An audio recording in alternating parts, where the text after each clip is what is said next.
हरिओम, नमस्ते। स्वागत है इस कक्षा में। यह है महाभारत अध्ययन वर्ग, जिसमें हम मूल संस्कृत श्लोक के साथ हिंदी अनुवाद एवं थोड़ी सी चर्चा कर लेते हैं। आज के वर्ग की संख्या है 50। ये क्यों 49 दिख रहा है? इसकी 50 की संख्या है आज। तो हम प्रार्थना करके प्रारंभ करेंगे। यो ब्रह्माणं विदधाति पूर्वं यो वै वेदांश्च प्रहिणोति तस्मै तमहदेवमात्मबुद्धिप्रकाशं मुमुक्षुर्वै शरणमहं प्रपद्ये। नारायणं नमस्कृत्य नरं चैव नरोत्तमं देवीं सरस्वतीं व्यासं ततो जयमुदीरयेत्। ॐ नमो भगवते वासुदेवाय, ॐ नमः पितामहाय, ॐ नमः प्रजापतिभ्यः, ॐ नमः कृष्णद्वैपायनाय, ॐ नमः सर्वविघ्नविनायकेभ्यः। पाराशर्यवचः सरोजममलं गीतार्थगन्धोत्कटं नानाख्यानककेसरं हरिकथा सम्बोधनाबोधितं लोके सज्जनषट्पदैरहरः पेपीयमानं मुदा भूयाद् भारतपङ्कजं कलिमलप्रध्वंसि नः श्रेयसे। मातरं पितरं नत्वा स्मृत्वा श्रीगुरुपादुकां प्रारभे मम वक्तव्यं स्तुत्वा वाणीं विनायकम्। हमने पिछले वर्ग में सप्तदश अध्याय के 17वें अध्याय के 6ठे श्लोक तक हमने पढ़ा था, जहाँ पर अमृत मंथन की प्रस्तावना हो रही है और देवता लोग अमृत पाने के लिए क्या करें ऐसा उपाय पूछ रहे थे। मंदराचल को लाकर उसका समुद्र में मंथन करेंगे, ऐसा उपाय बताए हैं विष्णु भगवान और ब्रह्मा जी। उसके बाद क्या होता है वो देखते हैं। कद्रु और वीरता की कथा के बीच में समुद्र मंथन की कथा आ रही है। सौतिरुवाच तथेति चाब्रवीद् विष्णुर्ब्रह्मणा सह भार्गव अचोदयदमेयात्मा फणीन्द्रं पद्मलोचनः। हे भृगुनंदना, हे शौनक ऋषि, देवताओं के ऐसा कहने पर, तथेति जब विष्णु और ब्रह्मा जी से देवता लोगों ने इस प्रकार कहा, तब उन्होंने कहा ठीक है, ओके। और अचोदय दमे आत्मा फणीन्द्रम, देवताओं की बात सुनकर विष्णु ने क्या किया, फणीन्द्र अर्थात अनंत नाग को उन्होंने कहा कि भाई तुम जाके इसका मंदरगिरी का तुम उखाड़ कर लेकर आओ। इस प्रकार उसको अनुज्ञा दे दी। जब सारे देवता उसको नहीं कर पाए तो अनंत नाग को इन्होंने आज्ञा दी। पद्मलोचन, कैसी आंखें हैं उनकी, बिल्कुल पद्मों के समान, ठीक है। ब्रह्मा के साथ बैठे हुए विष्णु भगवान ने अनंत को अचोदयत, उसको प्रचोदन किया कि भाई तुम जाओ, ठीक है। अमेय आत्मा यानी जिसका अंत या फिर जिसका ये कैसा व्यक्ति है, इसके अंदर क्या है, ऐसा माप नहीं सकते जिसको, जिसके बारे में हम लोग उसके अंदर तक जाकर उसके बारे में जानकारी नहीं ले सकते, ऐसा व्यक्ति, ऐसा विष्णु जिसको हम माप नहीं सकते, ठीक है। इतना बड़ा है, इतना इतना लंबा है, ऐसा कुछ कह नहीं सकते उनके बारे में ऐसे। ततो नन्तः समुत्थाय ब्रह्मणा परिचोदितः नारायणेन चाप्युक्तस्तस्मिन् कर्मणि वीर्यवान। तब अनंत ने उठा, अनंत उठे, समुत्थाय उठकर, ब्रह्मणा परिचोदितः, ब्रह्मा जी भी बोले चलो ठीक है, विष्णु ने बताया तुम जाओ, ऐसा उन्होंने भी उसको प्रचोदित किया। तो नारायण चाप्युक्ता, नारायण के द्वारा भी बोले जाने पर कि तुम जाओ ऐसा करो, तस्मिन् कर्मणि वीर्यवान, तो वो उसने अपने उस कर्म के लिए, जिस कर्म के लिए उसको करने को बोले हैं विष्णु और ये ब्रह्मा, तो उस प्रकार से उसने वहां पर उस कार्य में अपने आप को नियोजित कर लिया, ठीक है।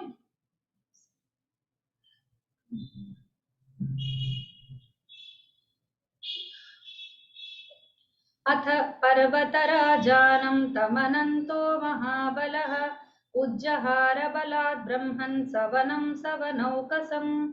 अभी पर्वत राजा को वो अनंत ने, अनंत वहां पर गया, महाबलः जो महाबलशाली है वो अनंत नाग, वो वहां पर पर्वतराज के पास गए और उज्जहारा, उसे उखाड़ा, उसे निकाला, ठीक है। और वन और वनों का सोम के साथ, वन अर्थात अरण्य, जंगल इत्यादि के साथ, क्योंकि पर्वत के ऊपर प्रायः बहुत सारे जंगल बने हुए होते हैं, बहुत बड़े बड़े पेड़ वृक्ष सब बने हुए होते हैं। और वन में रहने वाले, वनौकसा यानी वन में रहने वाले जो प्राणी हैं, उन सब लोगों के साथ उसने उसको बलात्, बहुत बलपूर्वक उसे उखाड़ा और फिर उसे लेकर आया। ठीक है, यहाँ पर पर्वत राजानम, तो पर्वत राजा ये शब्द समस्त शब्द है, ये संस्कृत वालों के लिए बता रही हूँ कि यहाँ पर राजा शब्द, राजन शब्द नकारांत होता है, पर जब वो समस्त पद होता है अर्थात पर्वतराज, महाराज इत्यादि कोई समास में होता है, उस अंतर्गत दूसरा वाला शब्द होता है, तो वो अकारांत में परिणत हो जाता है। तो पर्वत राजम इतना ही बोलना चाहिए था, पर ये आर्ष प्रयोग है या पाणिनीय है, क्योंकि पाणिनीय से पूर्व है। तो उस समय ऐसा समस्त पद में भी राजा जब लगा हुआ होता है तो उसको राजन नकारांत ही रहता है, अकारांत में परिवर्तित नहीं होता है। ये एक और शब्द है अपाटे।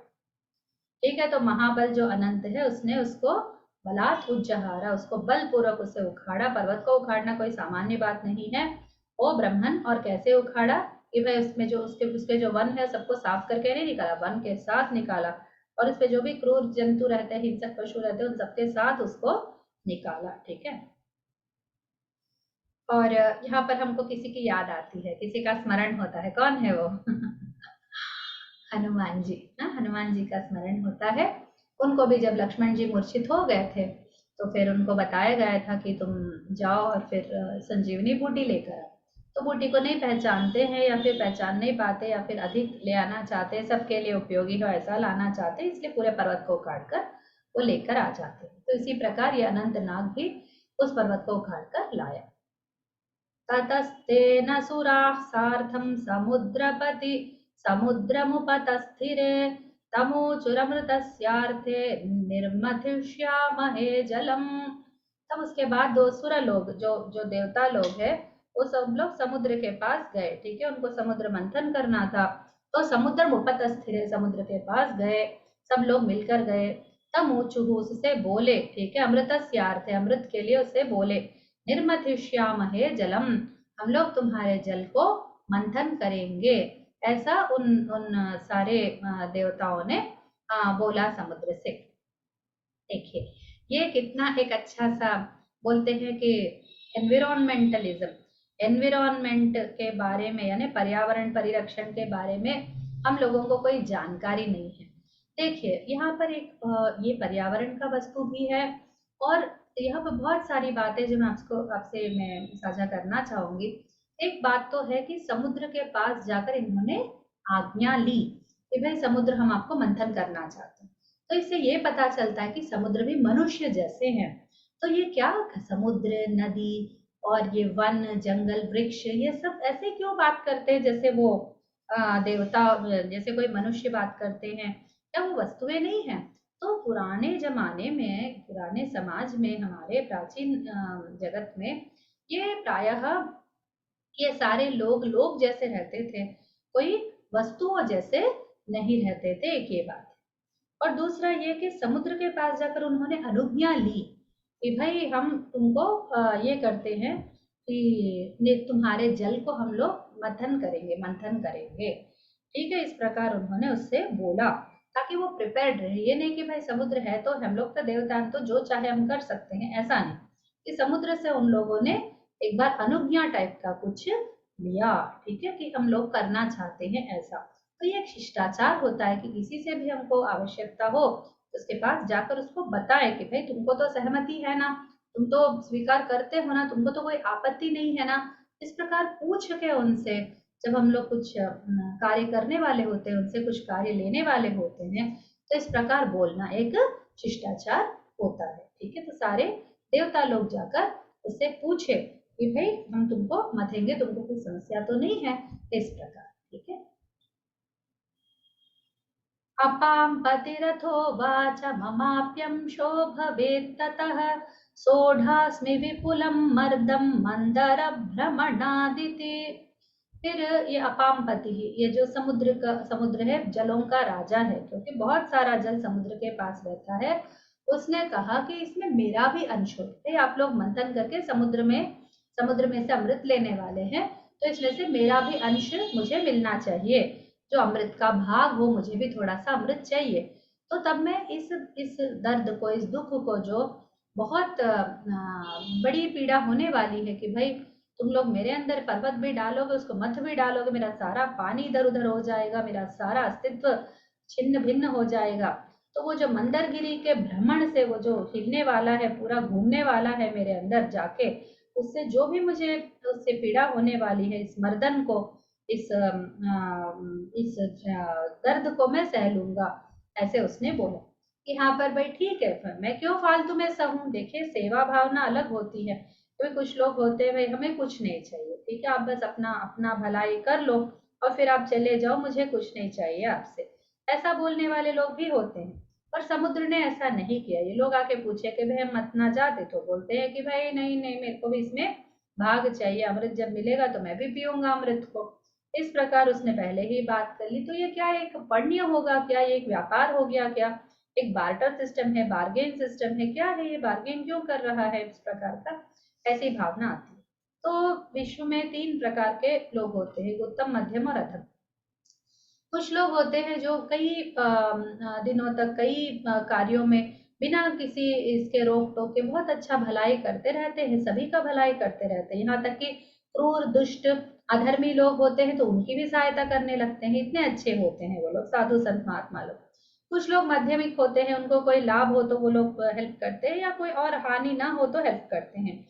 कुछ लोग होते हैं जो हानि होने पर भी करते हैं, और कुछ लोग कुछ भी नहीं होने पर, लाभ होने के बाद भी वो लोग कोई किसी की सहायता नहीं करते हैं, ऐसे भी होते हैं। तो ये समुद्र के लिए कोई आवश्यक नहीं है कि देवता लोगों को अमृत मिलने वाला है तो ये भी इसके अस्तित्व को खराब कर ले, अपने इसको क्या कहते हैं, उस जैसे ठीक है भाई सब भलाई तुम्हारी ओर से और सब हमारा लाभ हमारा हो, ऐसे इसके लिए कोई। अच्छा, सहायता करते वक्त क्या करना चाहिए, हमारे धर्म में तो यही बोलते हैं कि भाई तुम कुछ मत देखो, पात्रता अर्हता कुछ नहीं, बस दे दो। देने का महत्व इतना बताते हैं कि भाई हमारा मन करता है किसी को भी दे दो, कुछ भी दे दो, जो मांगे वो दे दो। ऐसा नहीं होता है जीवन में, ठीक है। लोग तरह तरह के रहते हैं, वो लोग उसकी मान्यता नहीं रख पाते हैं, उसका उसका वैल्यू, उसका मूल्य वो नहीं जानते हैं। इस कारण से ऐसे लोगों की सहायता करने पर हमको बहुत परेशानी झेलनी पड़ती है। समुद्र ने एक तरह से अच्छा किया, उसने बोल दिया कि भाई ठीक है, मेरे को तो पीड़ा होगी, मैं नहीं सह पाऊंगा, तुम ना एक काम करो, तुम मुझे अमृत अमृत थोड़ा सा दे दो, तो मैं उस आशा में इस काम को कर दूंगा, तो मेरा भी लाभ होगा, तुम लोगों का भी लाभ होगा। ऐसा ऐसा उसने बोल दिया। तो इससे मध्यम व्यक्ति है, ऐसा लगता है ये समुद्र बहुत मध्यम मध्यम सोच का है। ऐसा कोई आवश्यक नहीं हो कि वो सब लोग एकदम उत्तम स्तर के ही हो, ऐसा कोई आवश्यक नहीं है। तो ये मंदर गिरी को उस भ्रमण से होने वाली पीड़ा को सहने के लिए उसने कहा कि भाई मेरा भी थोड़ा सा अमृत दे दो, ठीक है। ऊचुश्च कूर्मराजानमकूपरे सुरासुराः अधिष्ठानं गिरेरस्य भवान भवितुमर्हति। फिर देवता लोग गए, कूर्मराज के पास गए, ठीक है। कूर्मराज यानी जो एक कछुआ रहता है, उसका राजा, कछुआओं का राजा। अकूपारे समुद्र के तल पर वो बैठा हुआ था कूर्मराज, तो उसको बोले सुरासुराहा, दोनों गए, क्योंकि देवता लोग भी है इसमें और दानव लोग भी, असुर लोग भी उसमें है। तो गिरी के अधिष्ठान में, ठीक है, इस मंदिर को हम लाने वाले हैं, उसका अधिष्ठान यानी उसका आधार बनकर आप बैठेंगे क्या करके उर्वराज से पूछने के लिए गए हैं। तो देखिए ये समुद्र से पूछने गए तो समुद्र ने अंश मांगा। अब देखते हैं ये लोग कुछ पूछते हैं क्या, बाद में हम देखते हैं कि नहीं नहीं, किसी ने कुछ नहीं पूछा। ये देवता लोग होते ही ऐसे, जब उनको कुछ आवश्यकता होती है तो ऐसे बर्ताव करते हैं जैसे कोई भी व्यक्ति हो, जैसे देवता लोग ही नहीं, कोई भी व्यक्ति हो, अपनी आवश्यकता को ही वो सबसे सर्वोत्तम स्थान देते हैं। वो लोगों को दूसरे के स्थिति या उनको क्या पीड़ा हो, क्या परेशानी हो, उससे कोई लेना देना नहीं रहता है। जैसे कि मनमत को ले लीजिए, जब कुमार संभव में भी ऐसी घटना आती है, जब ऐसा रहता है कि तारकासुर के वध के लिए शिवपुत्र का जन्म आवश्यक होता है, तो शिव जी उस समय विरागी बनकर बैठे हुए थे। तो ये लोग देवता लोग क्या करते कि उनको विवाह करने के लिए हमें मजबूर करना है, उनको विवाह के लिए हमें प्रोत्साहित करना है। तो इसके लिए एक अच्छा मार्ग भी चुन सकते थे, सब लोग जाके बात करते तो प्राय शिव जी मान जाते। लेकिन ये लोगों ने क्या किया, मनमत को बुलाया कि मनमत तुम तो, तुम्हारे जैसा महान कोई नहीं है, पता है तुम जाओगे और उन पर काम बाण चलाओगे तो फिर वो काम के वशीभूत होकर वो इससे विवाह कर लेंगे। वो वैसे भी पार्वती उनकी सेवा में जा रही है, अच्छा मौका है, तुम ना जाके उनके अंदर काम भावना पैदा करो। तो ये जो मनमत है ना आगे देखता है ना पीछे देखता है। उसकी पत्नी उसे मना करती है कि नहीं, मैंने वो प्रसंग नहीं पढ़ा है, कुमार संभव में आता है ये। तो मनमत चला आता है स्वयं से, सबको लेकर, वसंत इत्यादि सबको लेकर आ जाता है। और फिर वो उधर एक शिव जी अपनी तपस्या में बैठे हुए रहते तो उस पर बाण चलाता है। तो शिव जी के आंखों के आग अग्नि से उसका भस्मीभवन हो जाता है, तो भस्मीभूत हो जाता है। फिर उसकी पत्नी आके वही रोती है कि भाई तुमने देवताओं की बात क्यों सुनी, तुमने मेरी बात क्यों नहीं सुनी, तुम ऐसे भस्म हो गए हो, सब लोग तुमको उकसाए तो तुम चले जाओगे क्या। तो इसे किसी कार्य के नियुक्ति करने पर सामने वाले का कोई, जैसे कम से कम मनमत के अंदर तो ये डर रहना चाहिए था कि मैं शिव जी के पास जाऊंगा, अगर उन्होंने कुछ कर दिया, उधर सबको तो पता ही है शिव जी कैसे स्वभाव के हैं, इधर उधर इधर से उधर थोड़ा भी ये हो गया तो कुछ भी कर सकते हैं। वो सोचते नहीं है कुछ करने से पहले, तो पूरे अनंग भी उन्होंने बना डाला। तो उनके पूरा शरीर चला गया मनमत का, केवल इस बात के लिए क्योंकि उसने देवताओं की बात सुनी, देवताओं का प्रचोदन सब सुन लिया। यही नहीं, उसके मन में जो अहंकार है, उसके मन में जो ये भावना है कि मैं किसी को भी गिरा सकता हूँ, किसी को भी अपने वशीभूत कर सकता हूँ, ये जो भावना है उसे निकालने के लिए ही ये सब हुआ। तो फिर वो वही बोलती, इतना अहंकार होने की क्या आवश्यकता है। ठीक है, तो हमें भी यही लगता है कि भाई सब जगह मेरी जीत ही होगी, ऐसा नहीं कह सकते। और कोई तुम्हें किसी काम पर भेज रहा है तो उसका जो नेगेटिव है, उसका जो डार्क साइड है, उसका जो एक अंधेरा है, वो वाला अंश भी बताना चाहिए कि जहाँ पर हानि हो सकती है उससे भी आगाह करना चाहिए इन लोगों को, उससे भी सुरक्षित रहने की इनको चेतावनी देनी चाहिए कि भाई ऐसा ऐसा हुआ तो फिर तुम बच नहीं सकोगे, इसमें ये एक रिस्क है। तो ये रिस्क के बिना कोई काम नहीं होता है, पर कितना तक रिस्क लेना, अपने अस्तित्व तक का रिस्क कोई नहीं, किसी को नहीं लेना चाहिए। तो ऐसी एक घटना हमारे पास एक और आती है कि मनमत ने ऐसा ऐसा किया था। तो ये लोग भी, समुद्र को अगर उसकी पीड़ा का अंदाजा नहीं होता तो समुद्र भी कुछ नहीं बोलता, बोलता अच्छा अच्छा ठीक है आप कर लीजिए, मुझे तो बड़ा बड़ा आनंद आएगा, आपको मेरे वजह से, मेरे कारण से आपको कुछ तो लाभ होगा, तो मुझे अत्यंत आनंद आएगा। ऐसा करके उसने नहीं कहा, उसने कहा भाई मेरे को तो पीड़ा होगी, उस पीड़ा को सहने के लिए मुझे भी कुछ दे दो। तो इस प्रकार का उसने बोला। अब देखते हैं ये कछुआ राज क्या बोलता है। तो उसने देवता लोगों ने कहा ठीक है, समुद्र तो मान गया है, मंदरगिरी को अनंतनाग उठा के ले आया है। और मंदरगिरी से भी पूछा नहीं गया कि भाई हम तुमको ले आएंगे, तुमसे मंथन करेंगे। और कूर्मराज से पूछा गया है कि भाई तुम आके ना इस मंदरगिरी के नीचे का भाग बन जाओ और हम लोगों को आनंदित करो, हमारा काम तुम सुविधात्मक तुम कर डालो इस काम को। कर्पूर्मेण तु तथेत्युक्त्वा पृष्ठमस्य समर्पितम् तं शैलं तस्य पृष्ठस्थं वज्रेणेन्द्रोऽन्यपीडयत्। फिर कूर्म ने क्या किया, कूर्म यानी ये जो कछुआ है, कछुओं का राजा, उसने क्या किया, तथा इत्युक्त, उसने कहा ठीक है, उसने मान लिया। जैसे ही ये लोग बोले कि हम मंदरगिरी को तुम्हारे पीठ पे रखेंगे, उसका आधार बन जाओ, तो फिर वो बोला ठीक है। पृष्ठमस्य समर्पित, उसने अपना पीठ को दे दिया, उनको समर्पित कर दिया। तम शैलम तस्य पृष्ठस्थम वज्र, और फिर इंद्र ने क्या किया, उस शैल को उसके पीठ पर रख कर वज्रेण न्यपीडयत, वज्र से उसको ये किया, उसको दबा के रखा। ठीक है, तो उसको उस पर थोड़ा ऐसा फोर्स बनाया, प्रेशर बना के रखा कि वो दब के रहे, वरना वो इधर उधर गिर सकता है। देखिए वो पहाड़ का ऐसा तला ऐसा रहता है और इसका तला ऐसा रहता है, तो वो वृत्ताकार में रहता है, तो थोड़ा सा इधर आधार मिल जाता है। कछुए का इसमें रहता है, इस टाइप का एंगल रहता है, तो इसके ऊपर ऐसे बिठाए तो उसको गिरने से बचने के लिए थोड़ा दबा के उसने अपने वज्र से, इंद्र ने ऐसा इसको रख दिया। अब कछुए ने कुछ नहीं बोला, कछुए ने ये नहीं बोला कि मुझे भी थोड़ा अमृत दे दो या फिर मैं भी इसका भाग बनूं।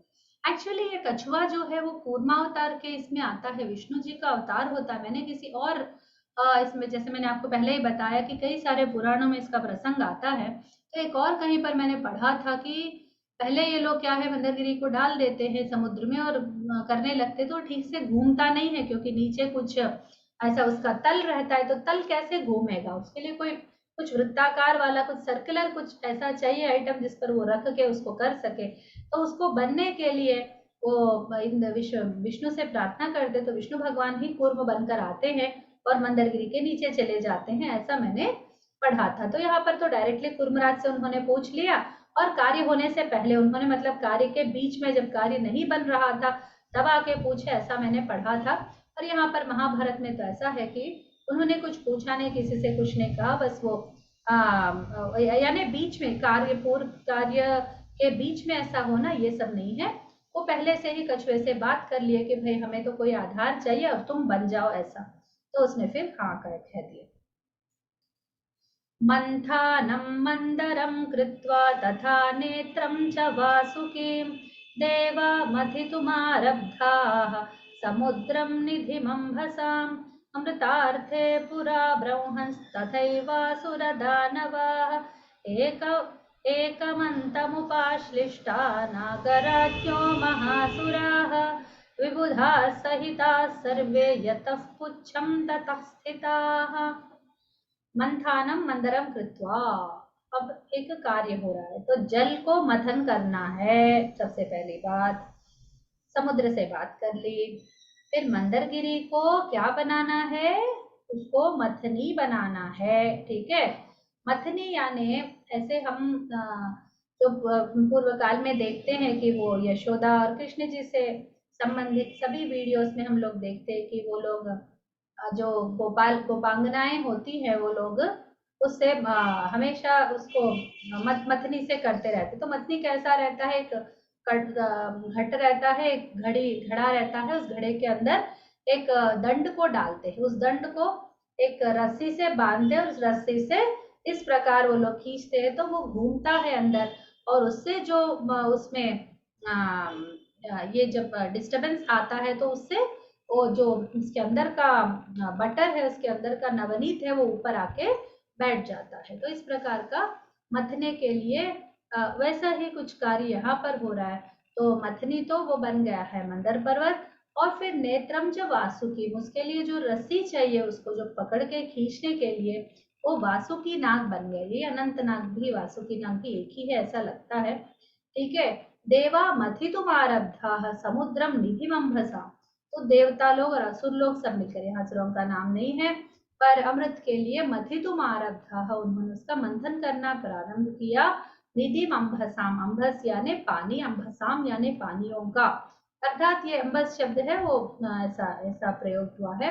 निधिम, तो इसका जो समुद्र है, समुद्र जो है वो जल का निधि होता है। ठीक है, तो उसको मंथन करना उन्होंने आरंभ कर दिया। अमृतार्थ है पुरा, तो किस चीज के लिए मंथन कर रहे हैं, अमृत के लिए, अमृत को पाने के लिए पुरा काल में उन देवताओं ने ऐसा किया। ब्रह्मन तथा असुर दानवाहा, फिर उसी प्रकार असुर और दानव दोनों ने मिलकर इस काम को किया।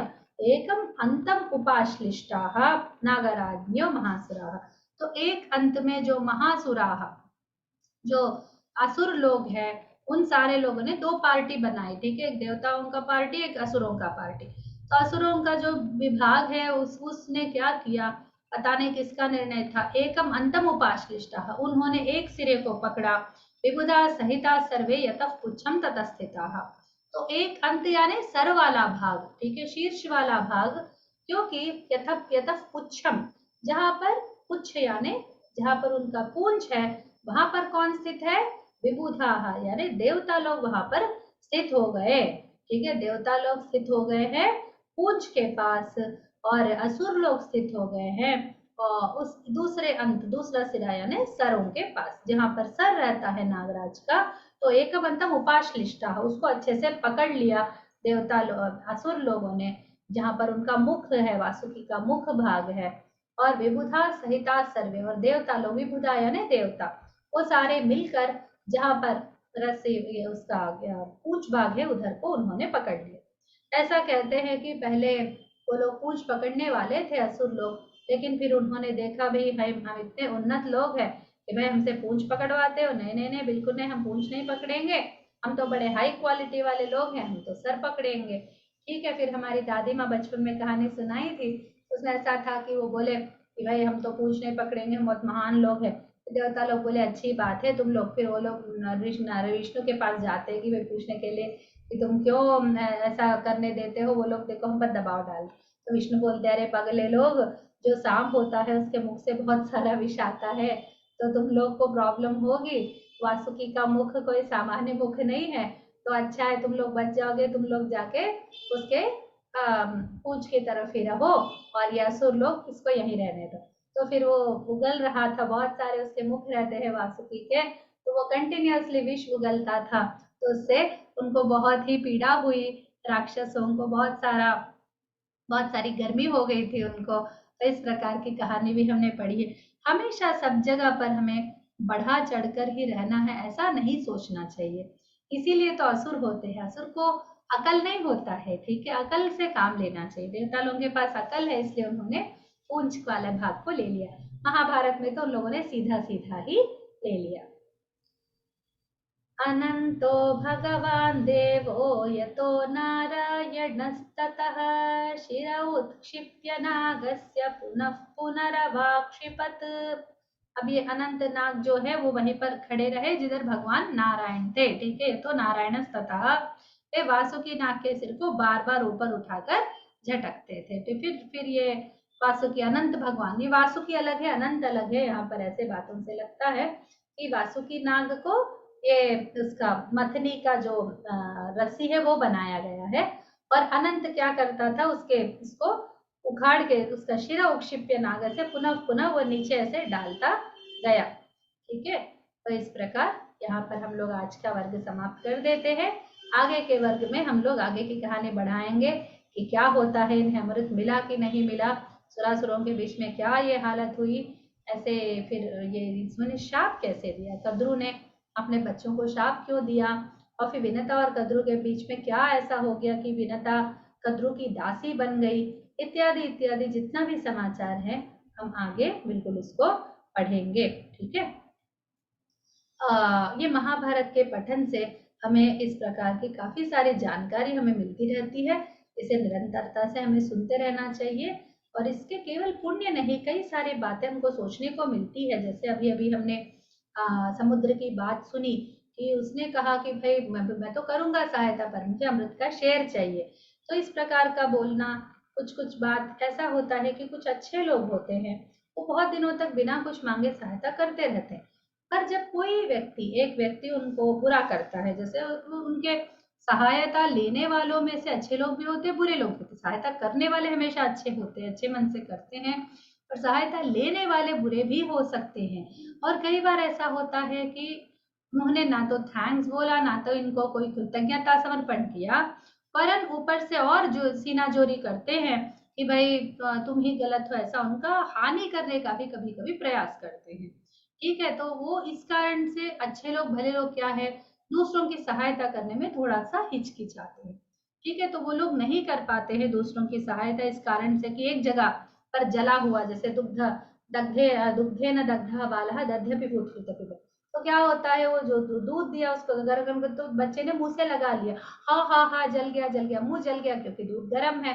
फिर उसको दही दिया, दही या छाछ दिया, तो छाछ तो वो ठंडा रहता है, उसको तो गर्म नहीं करके नहीं पीते हैं। तो वो जब पीने लगता है तो फिर वो भी फूंक मारकर पीता है कि कहीं मेरा मुंह न जल जाए। तो इस तरह से अच्छे लोगों की हालत ऐसी हो जाती है कि भाई हम किसी की भी सहायता करेंगे तो वो लोग हमारा फायदा उठाएंगे, और फिर हमारा ही हानि कर डालेंगे, ठीक है। कोई थैंक्स नहीं बोलते फिर भी चलता है, पर ऐसा इस प्रकार आचरण करो कि जिसने उपकार किया उसी का तुमने एक अपकार कर दिया। जैसे सांप को दूध दे दो, दूध पिला दो, तो फिर वो डसता ही है। ऐसा नहीं कि दूध पिलाने वाले को वो कोई प्यार करता है, उससे कोई अपनत्व बना के रखता है, ऐसा नहीं, सबको डस लेता है, उसको बस वही करना आता है। इसलिए सांपों से तो बच के हमें दूसरों की सहायता करनी चाहिए। तो ही इज एंश्योरिंग, ऐसा है कि वो समुद्र एंश्योर कर रहा था कि भाई मुझे भी अमृत मिलेगा, इनका वैसे भी ये लोग प्रयास कर ही रहे हैं, तो मुझे तो कुछ नहीं करना पड़ेगा, मुझे तो केवल यहाँ पर इनको साथ देना पड़ेगा। तो एक समुद्र, एक कूर्मराज, एक मंदरगिरी और एक वासुकी,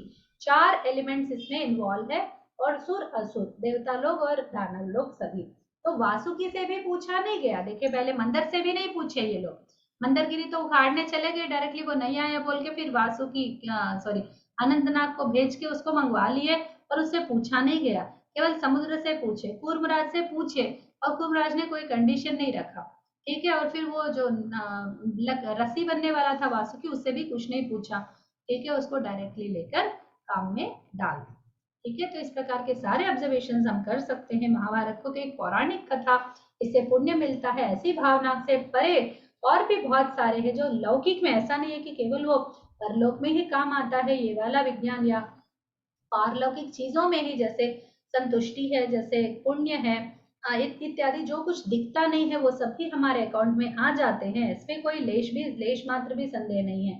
पर इसमें जो लौकिक ज्ञान होता है उस पर मेरा बहुत ध्यान रहता है कि भाई ऐसे ऐसे प्रवृत्तियां, ऐसे ऐसे लोग, ऐसे ऐसे मानसिकता के, मैं तो सोचती थी जो भी इस पुस्तक के अंदर है वो सब अच्छे लोग होते हैं, अच्छे लोग होते, दुर्योधन आदि क्यों होते, धृतराष्ट्र क्यों होता, ठीक है, ऐसा नहीं है कि बुरे लोग नहीं थे, उस समय बुरे लोग थे।